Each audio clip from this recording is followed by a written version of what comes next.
People Now, reports of Blac Chyna partying in Hawaii. Rob Kardashian reportedly not happy about it. How will this all play into their custody drama? I immediately identified with this crazy wrestling family. Dwayne Johnson rocks Sundance with his daughter. I keep looking at that star going, is this real? Taraji P. Henson feeling the moment, making us all tear up as she's honored with a star on the Hollywood Walk of Fame. Alanis Morissette on Broadway will tell you about a brand new musical. And last night's episode of The Bachelor took a legit serious turn with one woman's heartbreaking confession. We're breaking it down. Plus, star of American Soul, Cinco Walls, is here fresh from Sundance with all we need to know about his new show. Live today on People Now. Let's go.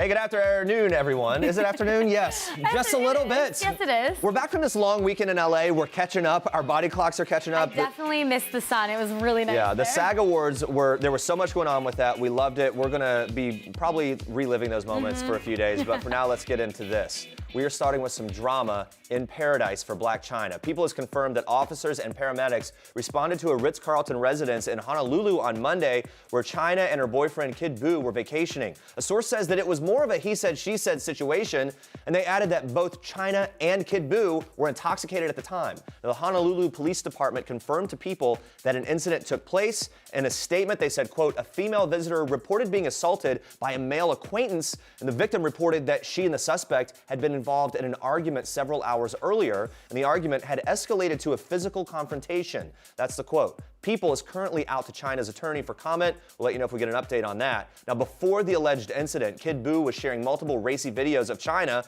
on his Instagram story, including one where she's twerking on him at a pool. Those posts have been deleted. The source added that Chyna and her group of friends were being inappropriate by the pool. The hotel management received complaints about them. The source says, quote, you would never think Chyna is a mom by the way she behaved.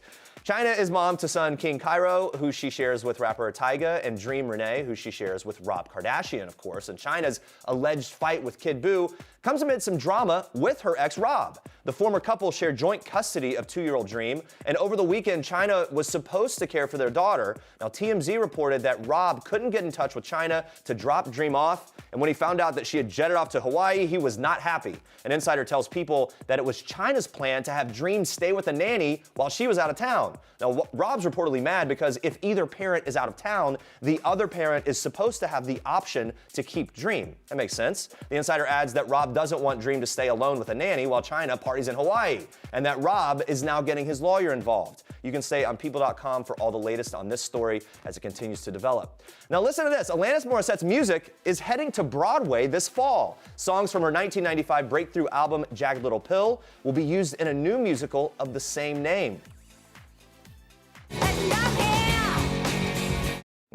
Just a little taste of one of those classic songs. Producers announced on Monday that the Broadway production will use the song catalog to confront the themes and raw emotions laid bare in Morissette's seminal album. In a statement, Morissette called the show a, quote, culmination of so much of what my life's work has been oriented toward. Now, so far, neither a theater nor an exact opening date has been announced, but the story of the musical focuses on a suburban family, the Healy's, who must choose between maintaining their seemingly picture-perfect life or facing the truth about themselves and the world around them.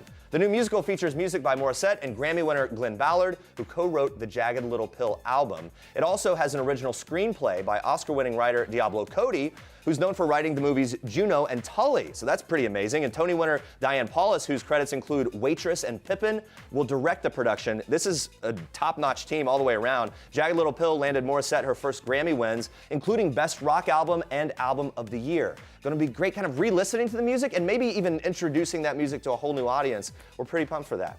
All right, if you love coffee and you love wine, we have some great news for you. Wine-infused coffee exists. Yes, What? You heard that right. The people at the Molinari Private Reserve, it's a Napa Valley cafe, have created this little masterpiece.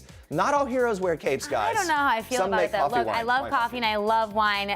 Together, I'm not sure about the taste. Here's how it's done. They take wine, they roast it with coffee beans, creates a wine-infused blend, tastes like coffee, smells like wine. It's interesting. So it tastes more like coffee. Well, according to them, though, the more milk you add, the more the coffee will taste like wine. That is interesting. It's very layered. I certainly want to try it. Oh, I absolutely want to try it. I have my doubts. You can't actually get drunk off of it. I mean, unless you're like chugging a ton, but that's what they were saying. It's more that it just has the No, you smell. enjoy the, you enjoy like the essence of the wine. It's not like coffee something you're mix. trying to get to. Let's party, guys! And where's the coffee wine? If you like iced coffee, you can actually chill it overnight. Yeah, so that's interesting. how to get it, there's select stores in Napa Valley. They're selling it now, also online as you well. can check it out there. We should actually order some and try it. We should, or someone, just send it, guys, if you want us to talk about it. Also, let's just talk about this.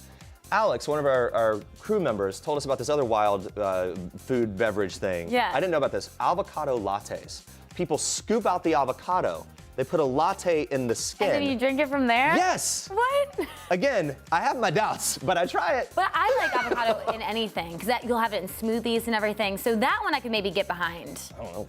All right, you know what would go great with some wine-infused coffee? What, I Jeremy? think The Bachelor. Actually, that would. That's a little transition here. Did you like it? It was was a subtle. great transition. Last night's Bachelor episode proved that to stay in the game, you really need that one-on-one time. Yeah, so Courtney missed her opportunity to steal Colton, and it showed when she was sent packing, which I thought was kind of sad. But we want to know, did Courtney deserve to go home? Vote in our People poll, or just tweet us your answer with the hashtag PeopleNow. I think he had already made up his mind. I don't think it had anything to do with all that. Anyway, we'll talk about it. Get to it. We'll check in on those answers and sit down for a full recap of last night's episode in just a bit. But Andrea, for now, you have more for us in Star Trek. I do. We are kicking off Star Trek today with one celeb taking on Sundance for the very first time. So it's hard to believe that Dwayne "The Rock" Johnson has never been at Sundance before, but he was. He actually went with his 17-year-old daughter Simone, which must have been a fun family moment for them. Johnson is promoting a new movie he produced called Fighting with My Family. He says he saw a documentary in London while he was there shooting Fast and Furious 6. The doc was based on the family. He knew he just had to make this movie happen. I immediately identified with this crazy wrestling family who was very loving, loved the world of pro wrestling. All of them wrestled, by the way. The dad, the mom, the daughters, the brothers. And I come from that crazy, at times dysfunctional wrestling family. My dad, my grandmother, my grandfather, uncles, cousins, you name it. So we're really excited about this. Get this though, the director of Fighting with My Family revealed he originally used a clip of President Trump from his WrestleMania appearance in the movie. We all remember that, but he didn't actually get the president's approval in time, so they had to scrap it. A little fun fact. Now, The Rock made the movie through his $7 production company. He even makes a cameo in it, so we gotta check this one out. All right, moving on to this. Celine Dion has recently been pictured with a younger man, which has led to rumors of a new romance. But the singer is having none of it. In an interview on the show Lorraine in the UK, the 50-year-old widow squashed all of the relationship talk. Watch. He's giving me his hand to go out, and then suddenly they take a picture, and it's like, oh, he's holding her hand. Is he? I mean, it should be. I'm sure it's very stressful for him, but yeah. We are best friends, and he's part of my team. All right, they're just friends. Now, the man in question is 34-year-old Spanish dancer Pepe Munoz. Now, just in case there was any confusion, when Dion was directly asked if she was single, this is what she said. Take a look. I am. When I say I am single, yes. Please, leave me alone. Thanks. Not having it. Celine also opened up about her late husband, Renee Angelil, who died in January of 2016. She called him the greatest man in this world and added that she remembers him very fondly, saying, "I see him every day through the eyes of my children." Well, Taraji P. Henson may be excited to marry Super Bowl winning former NFL cornerback Kelvin Hayden, but she's not rushing the process. At the premiere of her new comedy, What Men Want, Taraji spoke about her wedding and said this. She says, "I don't have a date yet. I'm trying for the summer. I have scripts coming in, you know. You gotta strike while the iron is hot," and he is patient. She added, "We live together. We're not going anywhere. But trust me, we are getting married, and soon. It won't be a 10-year engagement." Now, Taraji first announced their engagement in May of 2018 by showing off her ring on Instagram with the hashtag "She is officially off the market" and writing, "He dropped to his knee and I almost passed out." I love her. The couple appeared together on Sunset Boulevard on Monday when Henson received a star on the Hollywood Walk of Fame. Take a look at this.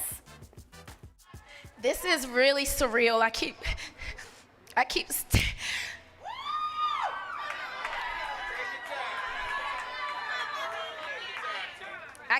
looking at that star going, is this real? She got Now, surrounded by her fans, fiance, and friends like director John Singleton and singer Mary J. Blige, the 48-year-old actress had a very clear message at the podium. She says, never give up on your dreams. She continued to highlight her long journey to stardom and emphasize that everything she does is not only for her and her children, but for the next generation as well. But it wasn't all tears and poignant moments. As Henson reflected on her path to the Walk of Fame, she brought her sense of humor by saying, it's hard out here for a pimp. And those are your Star Tracks for today. All right, stay with us, guys. Dax Shepard dropped a bombshell about his marriage to wife Kristen Bell. Hear exactly what he had to say.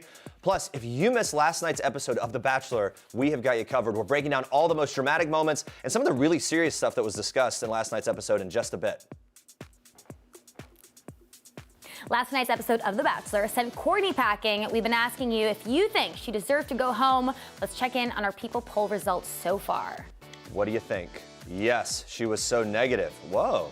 I don't know. I mean, I don't know if she was so negative. I think that sometimes when the two women get pitted against each other and they kind of go after each other, then that's kind of the cause of one of the downfalls. I still stick with option C. I think he had already made a decision. Yeah. And this just maybe put it in front of him, so he just went ahead and made the decision. Wow. I don't know. That's my feeling. We'll discuss later. Keep voting in our People poll. That's right. More Bachelor coming up. But now we move on to this. It is Oprah Winfrey's birthday. Woo! Yeah, everybody. Some excitement around here. Let's hear it. Come on. Oprah turned 65 today. Yeah, what kind of gift exactly do you buy Oprah Winfrey? I think you just have to kind of show her that you care. Yeah, you also right? wonder Just be nice. how is she celebrating? So it looks like she's actually giving the gift of commenting on your Instagram. That's a good one. Yeah. Winfrey left positive messages on unsuspecting social media users' accounts to help spread the love. It's a video series featured on OprahMag.com. Yeah, let's take a look at some of these. Here we go. So this Insta user, Rebecca Bardo, got some praise for her puppy from fellow dog lover Oprah. I love this. So after the post, Bardo joked she was going to quit her job because she's famous now.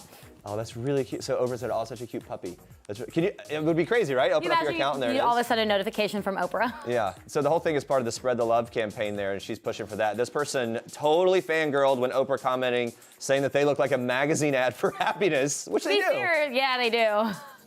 Now, the best reaction was Kaylin Allen, who's best known for his appearance on the Ellen DeGeneres show after his Kaylin Reacts videos gained in popularity. So watch this clip and his amazing, definitely relatable reaction here. Okay, this is Kaylin Allen.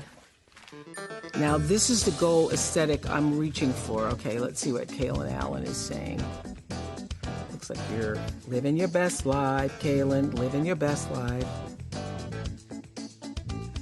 Y'all, I'm sorry. I've been crying because y'all will not believe this. Okay, so look, I'm over here minding my own business like I always do, okay? Every day I mind my own business, and I get this notification. Guess who it's from? Oprah. Oh, dude.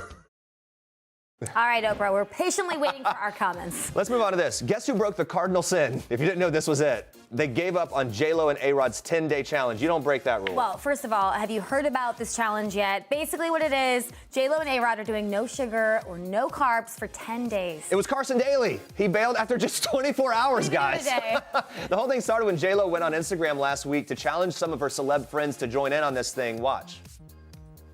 So we're just walking in for the gym, and we're in the middle of our 10-day challenge, and it's getting lonely, and we thought, it's a challenge, let's challenge some people. So, no sugar, no carbs, 10 days. I'm challenging Leah Remini, I'm challenging Elaine Goldsmith-Thomas, and I am challenging Hoda. Hoda, I know you're up for a good challenge, baby. Who do you want to challenge? Well, I cannot wait to eat a large pizza and buffalo wings when this is over. I'm going to go with my boy Gary V. You're always running your mouth. Try doing it with no sugar and no carbs. And then I'm going to go with my boy, Michael Strahan. Stray, you've been challenged. And then Mark Mastro, my partner.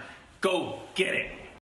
This is so funny because J-Lo challenged Leah Remini, and Leah Remini wrote, no, I'm not up for it. Gonna go eat now, maybe a plate of pasta, some cookies, but you all enjoy. No, thank you. I'm on her team, I think. Yeah, she's very straightforward. So J-Lo and A-Rod obviously love working out together. A-Rod challenged Michael Strahan. He responded as well via his Instagram and challenged 3 more people. Watch this.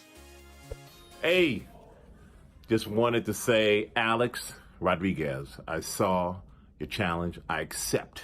You and J-Lo, you want to put a brother on the spot, have no choice but to accept. But I'm going to start on Monday, and I'm going to do it all 10 days. But I can't do it alone, so I challenged 3 people. I challenged my boy Jay Glazer. He's already got the heads up. Shaq, Come on, big fella, do it with me. No carbs, no sugar, 10 days, you can do it. And I challenge my girl, Leslie Jones. 3 people I love and 3 people I respect. Nice. I like that it has that element of challenging other people. I feel like Michael Strahan will have no problem in doing this. He's disciplined. Naturally very disciplined. We all remember him from, the Magic Mike 2 Days. Look at this. You don't get this without discipline. He also hashtagged it burger and fries, please. Oh, yeah. Which I think is amazing. I'm on that train as well. So Hoda Kotb also responded to J-Lo's challenge. Hoda regrammed J-Lo's original video. She captioned it, "Let's do this." Look, I mean, she loves a good challenge, right? She does. She got some of her Today co-hosts to reluctantly join her. Yeah, Monday show, Carson Daly explained why he called it quits so soon. Again, after like 24 hours or less. So they called this the J-Lo Challenge Confession Booth, which I think we should have here. That just seems like a good idea. Watch. Forgive me, J-Lo, for I have sinned. The challenge for me, accepted on Friday, never really happened. By the time I got home, I had a text from my sister, who doesn't cook that often, and she invited my family over to her family's house. She made individual chicken pot pies. I mean, what am I supposed to do, not eat that? Am I supposed to show up with my own bag of broccoli and, I can't have any carbs? It's Friday night. Saturday, we went to my favorite restaurant where they're known for their really crispy French fries, and I didn't order them, but somebody did, and they were in the table, and I can't not have one. So, sorry. I don't know if I can do it. I really don't think I can, to be honest with you. Or maybe just deep down inside, I don't want to. I like that it's now this just reality show, basically. Right? And by the way, I mean, it looks delicious, fine. Lesson learned. You can only commit to something if it's your choice. You can't be forced in. Though, I mean, that's hard when it's in front of you. It's tempting. It's hard to say no. Yeah, Carson explained on Today, he said, "I thought it would be easier because I don't eat a ton of carbs anyway. There's just a lot of sugar in everything, it turns out. So when you start making these micro decisions in the day, you're like, this sucks. My life sucks now." Yeah, well, Hoda's having a different experience. Watch this. Okay, I am confessing that this whole thing is awesome. I have recruited my mom, my sister, my boyfriend Joel. All right, so I did have a couple of cheats. I had alcohol, which is like no duh, and I poured some Coffee Mate in some coffee. But other than that, it's amazing. She's doing pretty well. Yeah, I mean, she's showing off the food that she and her boyfriend Joel have been cooking. Looks pretty good, very healthy. You know Hoda. Well, I mean, when I do segments on the Today Show, she is the person that always pumps you up. When she walks in the room, she's always just like, yeah, here we go. It's like, wow, I was excited. Now I'm even more excited because of you. So she can get people on board for anything. When she showed that clip on Today, Carson quipped that he doesn't like turkey bacon because she's making, turkey bacon on there. Yeah. Should we do a People Now 10-Day challenge? I could do it. I can be pretty disciplined. Who would be the Hoda? Challenge. I would be the Hoda. You would be the Carson. I would definitely be the Carson. Absolutely. Again, you can't be forced into this unless I really have a reason. So, bye. It was fun while it lasted for 30 seconds. Would you guys do it though? Let us know on Twitter. You can use the hashtag #PeopleNow. Join the fun or don't with me. Good luck if you're doing it. You'll be going to a place that we've actually never been in the history of the show. Life's all about experiencing things for the first time. I'm ready to kickstart this journey, travel the world, and find love. You look so beautiful. I don't think I've ever had a connection the way that Colton and I have. Definitely the most romantic moment of my life. Could Colton lose his virginity? Maybe. Damn. Jennifer Lopez, eat your heart out. All right, Monday night's episode of The Bachelor, full of drama, full of powerful conversations that get very serious. Here to break down everything you need to know are 2 members of the Bachelor family. Welcome Caila Quinn and Lucas Yancey. Good to have you both here. Yeah, how are you guys doing? Great, thanks. Thanks for having us. Yeah, thanks for being here. So let's get right into it. So the women are headed to Singapore. So from your experience, how does it help kind of getting out of the mansion, traveling? Does that help or hurt? It totally helps. This is like a boost of energy for all the women. You're like energized. You know what you're getting into because you're used to it. It's week 3, but at this time you get to do it in a different setting. So everything's new for both of you. Yeah, I would imagine. Unless you're really stressed traveling, and then a bad side comes out. Yeah. No, that's true. But to have your own space to kind of define it and define your time with him and outside of all the other women. The first one-on-one goes to Tayshia. She and Colton, they take this jump into the relationship. Hey-o. Bungee jumping, everybody. In the dinner portion of the date, Tayshia opens up and reveals that she's recently divorced. How do you think this is going to impact the relationship with Colton? Yancey, let's start with you. Yancey, that's me. Hey, divorce is a pretty simple thing. My parents were divorced. I think 85% of people, back in the day had divorce problems.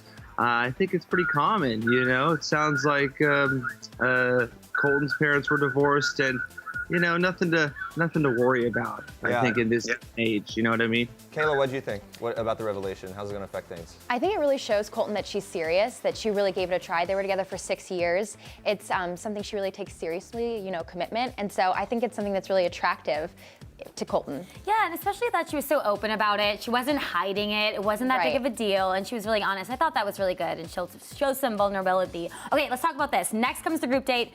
13 women, 1 man. That's a lot. You love it, don't you? I was obsessed with this date. So everyone is trying to get their moment with him. You saw Demi on his piggyback ride. Right. And then Hannah B feels like Colton is ignoring her after last week's debacle with Kaylin. I mean, they kind of clear the air, but do you think they're ever going to get back to that good place they kind of were? I don't think so. I feel like she's always in her head, and so you can't really ignore that. It's always in her presence. It's how she always feels. And when you're in a group date and you see him interacting with other women, it's even more intimidating. There's also, I love when all the tricks come out in the group dates. Like, did you love that? Like, you see the women think of all their little bag of tricks to get his attention, Hannah right? ate that eye. Yeah, shot. right? Yeah. I don't think he even cared. No, and then she threw out later that we see in the last clip. Yeah. At the ending. Shocking. Anyway, it was really funny. She was trying to get his attention, but kind of backfired. Yancey, what'd you think of that?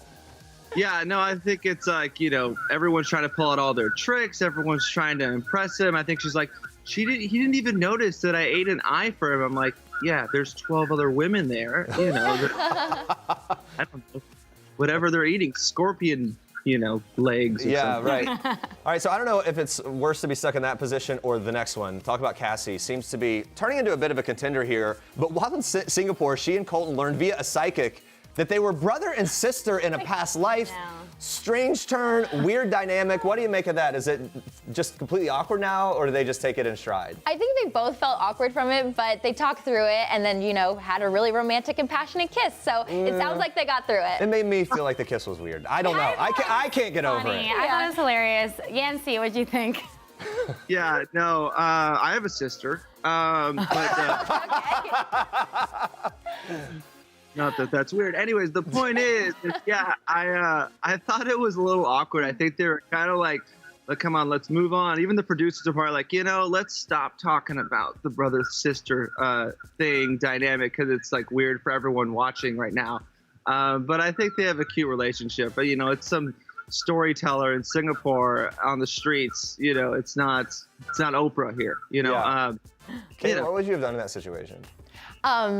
I would have laughed it off too. I mean, you just have to pretend that it didn't happen and just move forward, right? Maybe if you kiss him, then he doesn't have to think of you that way. I don't know. It could have been lost in translation because he, Singaporean is his first language, or he's from Singapore, so maybe you could just be like, maybe we, miscommunicated something. Yeah, right. All right, we have to get to the group date drama. So who else but Demi finds herself in the middle of another argument, this time with Courtney. Watch this. I was told that you were up here talking to Colin. Yeah, no, I just came up here and told him thank you for our conversation that we had, and that was it. I don't understand that. What don't you understand? I was open about being upset about not having time with Colin. And, you acted like you were genuinely concerned and tried to motivate me. And I told you for 30 to 45 minutes to go do something about Trust me, I tried. Trust me, I tried. You have no idea what's going on with me. You have no idea what's going on with me. You have no idea what I needed to talk to him about. Instead of you trying to get that time with him, you sat there and you and deciding what you needed to say was more important. I didn't even think twice about you in our conversation we just had because I wanted to get a big thank you. I feel like sometimes you don't think. Oh, my Lucas, goodness. who is in the wrong here? I think, Demi is just a gamer. I think she's 100% in the wrong. Courtney's just trying to be a sweet girl. She sounds like a really nice girl, and she I don't think she gets that Demi just will do anything to win. But I do think, look, in this time of the game that you have to unfortunately we call it a game, that you have to make a move. You gotta kind of get up off your butt and talk to this guy and do something about it. So I think with that said, in this stage, that Demi did have some points, but she's kind of rude and mean. to Courtney, in my opinion. I just love that Courtney kept that smile on her face the whole Oh, time. I She's just know. like, yeah, this is terrible and you're awful and I hate everything you're saying. What'd you make of that interaction? I feel like Courtney was in the wrong because the thing is, yeah, if she wanted to make a move, she would have gone and done it herself. She's deflecting her insecurities and taking it all out on Demi, and really Demi that night really flourished and showed us a different side of herself. So I'm Team Demi, right? You shouldn't be on teams, but You're Team Demi. We're gonna get to Kaylin's one-on-one in just a bit. Let's flash forward though to the rose ceremony. Demi already has a rose, comes out swinging for Courtney in her alone time with Colton, referring to her as the cancer of the house. Was that necessary? That seems like a really low blow. Obviously. yeah, it was not necessary whatsoever. It was really dramatic to call her the cancer of the house. She's really, not affecting all of the women, and so it's just, getting to Courtney too easily. Yeah, Lucas, how should Courtney have handled it when she learned about what Demi told Colton?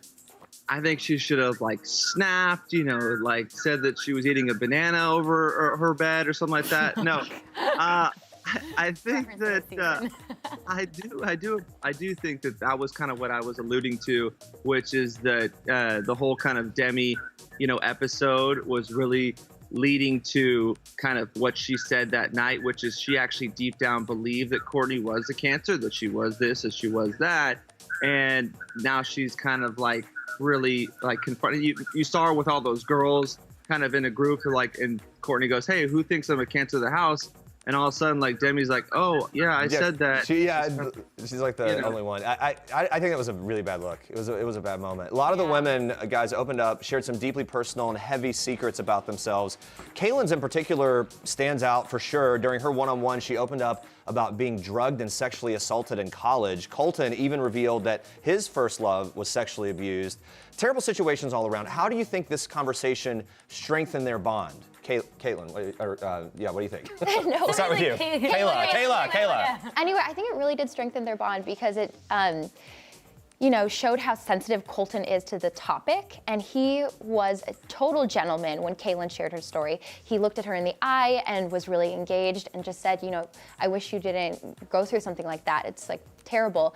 And Cailin was really mature and, shared her heart. And so it really shows that they're both opening up with one another and feel like they can be vulnerable. I think it's rare for this show to have a real, honest, heavy moment like that wasn't conjured up. This was real. And I think it was a shining moment for both of them in handling it. Yeah. And grown-ups and mature and not with the drama of the surroundings. Yeah, Lucas, what did you think when you watched that? Yeah, I think it was just one of the most, it's one of the toughest things I think anyone could really talk about. And especially, saying this not only to Colton, but to millions of people watching. I think that, to me is just, I couldn't even imagine. I've heard stories like that with other women. And it's just, nothing can be said other than it's just really sad and it's intense. And I'm glad that she's strong enough to speak about this with Colton. I think that only made the relationship stronger, and I think he handled it like a gentleman, like you said, and only the best, I think, is more to come with their relationship. Yeah, it really showed how brave Cailin was, and what I liked, at least out of this, Cailin and Hannah B seem to have this kind of coming together. They're moving past the drama. Do you think that's going to hold, and they're going to kind of put that drama behind them? I think they are putting it behind them. It felt like a really sincere hug and something that they, needed to do, so I'm really proud of them. It almost felt like, too, that because she had this open, conversation with Colton about this, she realized, okay, there's a lot of bigger things out there than this drama with Hannah B. What do you think the relationship is going to look like from here on out, Kaylin's? Cailin and Hannah B. No, Cailin and Colton. Oh, I think their relationship is going to flourish. Yeah. I think that they've created a very solid foundation, and they're both really, attracted to each other, both intellectually, intimately, and hopefully in the future physically. I mean, when she was coming out wearing those clothes, trying it on, he was all about it, right? All in. Yeah. There's some moments like that stand out where it's like, okay, he's more dialed in on this girl than other girls, right? Yeah, I think she's going really far. That's my prediction. Before you guys go, we're going to take one last look at our People poll. We've been asking if you think Courtney deserved to go home on last night's Bachelor episode amid all that drama. Let's take a look again at the poll. Yes, she was so negative. I think it's what Caila said, though. I think she was insecure. She took it out on Demi, and that kind of just was what sent her home. Yeah. That's what we've learned on this show is you can't pick a fight with one of the women or someone's going to look bad. Yeah, for sure. Totally. And then there's how bad does it look on site there to Colton versus what we see? He Apparently just not a doesn't good look want for to deal with the drama. Lucas, what do you think of the results of that poll? Do you agree? Yeah, I couldn't agree more. I think she shot herself in the foot, throughout the whole episode. I think she was kind of focusing on the wrong person.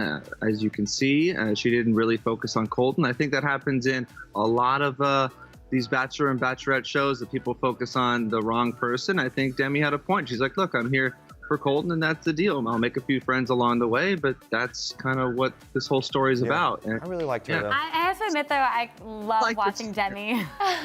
Well, that's the thing. I think she knows exactly what to do, right? She's very entertaining. Yeah. All right, Caila and Lucas, thank you so much for being here. Thank you. To follow Colton's journey to find love, watch The Bachelor Monday nights, 8 p.m. Eastern on ABC. Now watch this.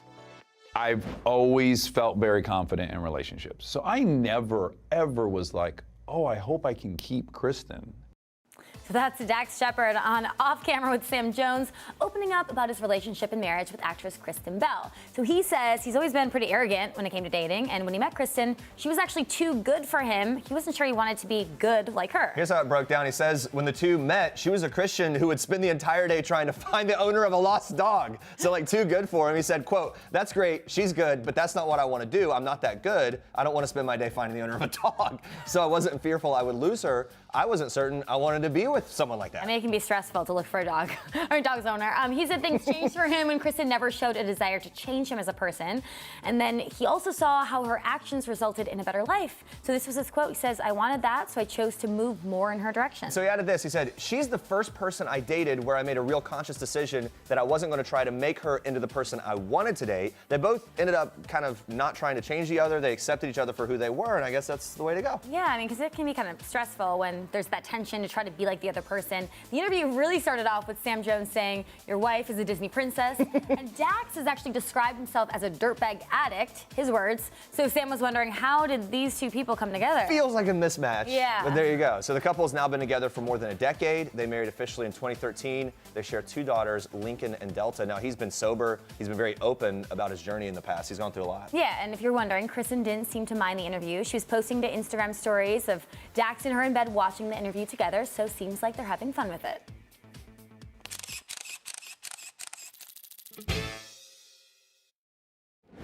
Now, I'm talking about a national television show written, produced, and owned by Black folks.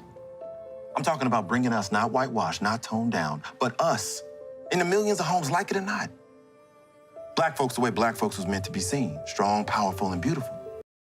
That is a clip from American Soul, the upcoming show on BET inspired by the rise of Soul Train in the 70s, packed with some huge names and based on the real-life story of Don Cornelius, played by Cinco Walls. And Cinco's here today live with us. Thank you for being here. How's it Great to see you. You just got in from Sundance, 1:30 in the morning, 1:30 right? in the morning, How are yeah. you feeling? I'm feeling like I'm hopped up on espresso and beats.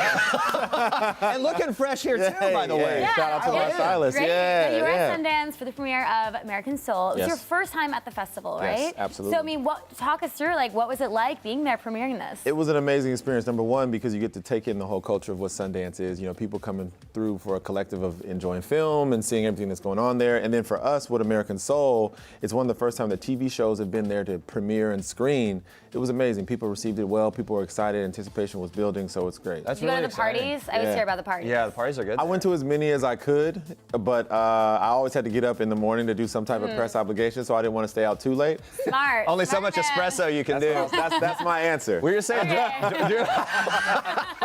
he's taking this very seriously, guys, to promote, work and play, two different things. Why is the story of Soul Train something you really wanted to tell? For me, it was important because I think when you look at the 1970s and what was going on in the social climate of the day, it's the first time you see someone that came together to create something that hadn't been done before. You have a black man who believed in something and wanted it to go forward. It was progressive for society, the social backdrop. Just to get an opportunity to tell something that was real was important for me. Yeah, now, I mean, amazing co-stars here. You got Kelly Rowland plays Gladys Knight, Michelle Williams as Diana Ross, Bobby Brown, Kelly Price also. I mean, these are like huge trailblazers in the R&B world. I mean, how did this kind of translate and what was it like working with them? Wow, working with Kelly Price has been amazing. She's a series regular on our show, and she really just committed to becoming an actress, you know, doing the work, making sure that she was prepared in all aspects of that. Kelly Rowland, I mean, she put her foot in Gladys Knight completely. She mirrored her, she studied her, and she did a great job from singing to dancing to just looking the part. It was amazing. That's incredible. Were you nervous to work with anyone? Do you kind of like fangirl, fanboy over anyone? Wow, I mean, honestly nervous to work with Kelly Rowland. Yeah. You know, I grew up loving Kelly Rowland and the music that they created as a group. And she's such a sweetheart. I heard such great things. And she's beautiful. So I was nervous at the time, but then I settled into it. Look, you really played it really cool. Yeah, I was just like, hey, Kelly, all right. Yeah, you seem like you know how to play. Yeah, Low key. just like, hey, Low key. good to meet you. Yeah. Well, barely even know who you are. American Soul. Yeah. All right, have a good day. Look, it seems like you have a lot of fun with it. Like, and it seems like this era and everything about it. We'll get into that. But obviously, there's some really serious issues involved here. The racial tension, the lack of representation for African Americans on TV. Yes. How does the show illustrate the process of kind of, creating Soul Train and for it even getting out there? This, the first nationally syndicated all-black music show was a big moment. Right. No, I think what's really cool about the show, and shout out to our creator, Devon Gregory, is it's all integrated. It's not one thing or another. Soul Train is really the backdrop that brings all of these social things together, but you get to see it. Like, we tackle the MLK assassination. We tackle what was going on as far as police brutality. And you get to see it throughout the element of people wanting to do something greater, and that is Soul Train. So it just moved really smoothly like that. That's cool. Yeah, it's also, a blast from the past. The music, the dancing, not to mention the outfits. So favorite thing about that era? Favorite thing about that era, honestly, is the outfits. I think you can rock those clothes. I can rock them right now. The colors and everything. The pastels, I wouldn't mind it. The thigh-high boots, I would do it. You steal any of them? You got them in your closet at home? I stole the pants. I stole a couple of the pants that were really like the thigh huggers. So have you broken them out yet at a bar or club? When I go out in LA, I will, because I want to take risks. Okay. That's good. What was the vibe like on set? Did you guys kind of, after a shoot, did you go out and grab drinks, or what was it? All my castmates made fun of me because we shot our show in blocks, 2 episodes at a time. And the first two blocks, I was always just insulated every weekend. I didn't go out. And then after that, when I got settled into the character and I felt like I knew him, I went out a lot. As far as with my castmates to break bread, to dinner, but we had a family environment. I always said that I wanted people to leave the show going, if you haven't worked on American Soul, I hope you do. And and I hope that you get an opportunity to work on American Soul. And I feel like we created that in the vibe that everybody could see. I love that. Yeah. Now, we were talking about the outfits before. So you posted this picture on Instagram with the hashtag, or the caption wardrobe, the hashtag American Soul. I mean, pretty risque. I don't know if that's the wardrobe. I don't know if that's, is that the wardrobe from set? I don't So is this a costume we can expect on the show, or lack of costume? Yeah, what's going on here? Yeah, you don't usually get called out for this stuff like this, right? Hey, yeah. Nobody's complaining. Hey, that was caught our eye, so we wanted to bring it up. I'm happy to be seen by the viewing public, and those tights that you see are actually a part of the wardrobe. So I'd have to wear tights every day because the other underwear would show through the outline of how thin the fabric was. Okay. So you're just doing us a favor, giving us a behind the scenes little That glimpse. was the wardrobe in preparation for the full outfit. He had to post it, guys. There was no choice. If you want to know what's going on. I'm a victim of circumstance. Yeah, right. Come on, give him a break. So Don Cornelius created Soul Train. You're not a dancer or a singer on the show. No. But we did find something on your gram as well that might We've been prove doing a deep you have a dive. little talent for it. Let's take a look at this. Okay. Got me in my feelings. Gotta be real. Oh, real quick, no judgment here, but I mean, I think you would probably consider yourself a decent dancer. I mean, you know what? When I go to a club, I can dance a little bit, and yeah. Wait, yeah, you have some moves. You're doing it. This is, Oh my gosh. like, that wasn't just for like the 15-second. Wait, you're a gram really thing. good dancer. Hey, you know what? Have you always been? Did you ever go through an awkward phase? I imagine not. I went through a few awkward phases from, I did actually. When I was 11, I went through a really awkward phase. My ears were really big, my teeth were really big, and I had to grow out of that eventually. I hope I did. But I always loved to dance, though. I was the kid at every family reunion where they were like, oh, go ahead, dance. But can you do the worm? When you get on the ground and you do the thing? No, I mean, my knees are a worm. I was like, are we doing a worm challenge? Yeah, the worm challenge. All right, let's move on to this. You're also starring in Otherhood on Netflix with Angela Bassett. We're really excited for her for winning the SAG Award for Black Panther. Did you reach out to her? You know what? I'm so grateful that Angela's really become a mother figure to me in real life. And she plays my mom in Otherhood, but she always looks out for me and texts me, hey, baby, I love you. Hey, I hope you're doing well. Like, I miss you. So we've built something really, really unique in terms of what this industry can be. And she's such a guiding light in my career so far, and I hope to continue to be. Yeah, how excited were you when she won for Black Panther? Amazingly excited. I mean, she deserves it. Everything that she gets, she deserves, because she's such a beautiful spirit and such a talented actress. She deserves it. Man, and she's been doing it a while, but you know what? We saw her backstage after that win, and she doesn't seem a bit jaded by it. She is like there for it. She's loving it, and seems to really feel the intensity of the moment. You said that she's, like you said, like a bit of a mother figure and has taught you a lot. Can you name any? Is there like a top 3 of things that you stick, stick in my head? Yeah. Oh, wow. I mean, I'll honestly say like Grace, preparation, and humility. And she carries those every day. And you could see it and said she interacted with everybody so humbly. She's so grounded. You could walk up to her on the street and she'd have a conversation with you, but still always just making sure that she was aware and present and grounded. So I took that to mean like you can grow in this industry in so many ways, but keep yourself true. And I learned a lot of that, or reestablished a lot of that from working with her. Yeah, I know. You guys are good. Man, wow. We're on Deep it, dive over all here. right? Another woman we love starring in the show, another SAG winner, Patricia Arquette. So we got to talk to her backstage Man. as well, and we love her too. She's that in that show, in Escape of Dannemora. She's What incredible. did you learn from working with her?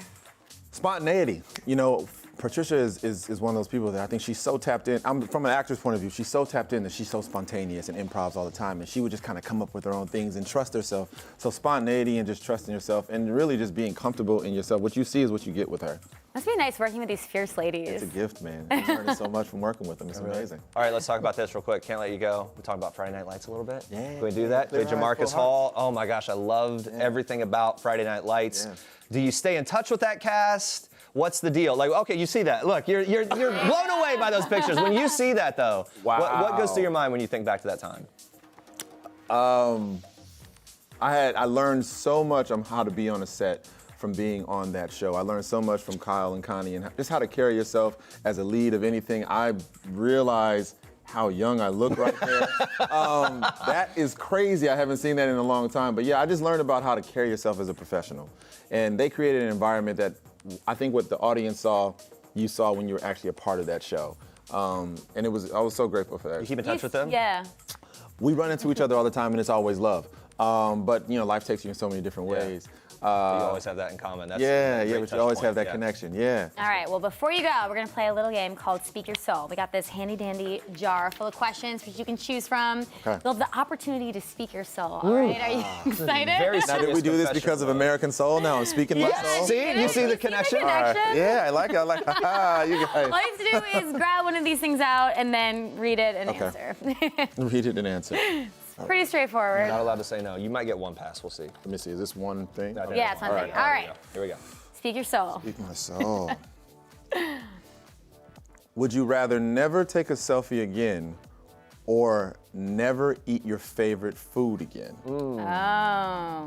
I would rather never take a selfie again. Right answer. That's I good, love yeah. my favorite food. I was worried about that one. Peanut butter cookies, actually. Oh my God. Oh, me too. Wait, no, Me this is peanut butter or anything. We just did this poll on our show. Crunchy peanut butter or Chewy peanut butter. Creamy. Creamy. Was it See, creamy? I call it smooth. You Crunchy call it peanut butter. I thought you said crunchy or creamy? creamy. Thank you. Creamy peanut butter. Right here. Hey, Yes. look, I'm What's such a happening? cookie snob. If someone hands me a cookie, I'll go like this. No, it's to you. All right, next one. Oh, here, wait. Just like that. Okay, here we go. Yeah, Another Another one, yes. Okay. You're like, dude, just one? What's your ideal first date? Ooh. Wow, okay. I'm a game night and activities guy. So my ideal first date would be something like going to Dave & Buster's or a bowling alley. Oh, fun. And where you can actually interact and be a little bit competitive and you see how people respond and you get to learn a lot about people. How it's so interesting because I'll go on a date with a girl and I love pop and shot basketball. And after the first one, like I'll do all right. Then the second one, they're like, you're not gonna beat me again. And we get really into it. So that's my ideal. That'd be a bad situation for me because I get really upset when I lose. So I That's what I was going to say. Do you like the more competitive edge, or do you? But they have to be a good loser too. If they, a gracious winner and a good loser. Humble in victory, gracious in defeat. There we go. I like That's the it. competitive person. Like I like to see what are you working with because, hey, I'm a man who respects women, and if you want to challenge me, it's all good. I will listen, and I'm happy to lose, and I'm happy to win sometimes. Oh, you're winning hearts and minds over Hey, here. you know what? Like, whoa. Go ahead. He said, more. hearts and minds. Hearts and minds. What's one thing your fans definitely don't know about you? Ooh, one thing that my fans don't know about me. Oh, wow. On the spot. I'm trying to think, what do they not know What's about something me? in your house? Like, what's something like in your living room or in Or your favorite bedroom? animal. Favorite Let's- animal. Let's do that. Favorite animal. Favorite animal? Do you have a pet? Have you ever had a pet? Yeah, a tiger. But no, you know what? I'll say this. You know what they don't know about me, which I think is kind of weird, is naturally because I played basketball all these years. I walk around sometimes at the grocery store and I'll just go. And I'll just kind of do that. People will look at me crazy. They don't know. Like, He said, what's wrong with this guy? It's like, hey. All right. Just feeling There it. we are. Thank you for being here, man. It's Yes, really great to talk to thank you. you. And guys, you can watch American Soul premiering on BET February 5th, 9 p.m. Eastern. All Have right, a good day. thanks for watching. Bye.